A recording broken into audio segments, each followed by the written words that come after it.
Assalomu alaykum. O'zbekiston Respublikasi Qashqadaryo viloyati Kitob tumanining Javz qishloq dorivor o'simligi ismi tog'-pechak, yopishqoq o't deb ham ataladi. Rus tilida podmorinnik chipki deyiladi. Yopishqoq o't deb atashiga sabab kiyimlaringizga tegib qolsa yopishib qoladi.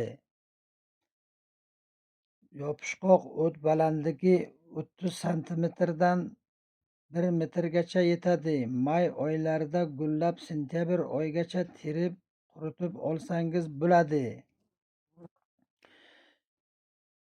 Yopishqoq o't soylarga, tog' bag'larida joylashgan bo'lib, shifobaxsh xususiyatlari siydik haydovchi, buyrak va siydik yo'llarini tozalash uchun ishlatiladi.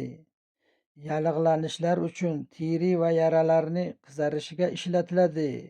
Qon tozalovchi hisoblangan. Homilador ayollarda tavsiya etilmaydi. Bilmagan inson bilgan insonlardan so'raydi.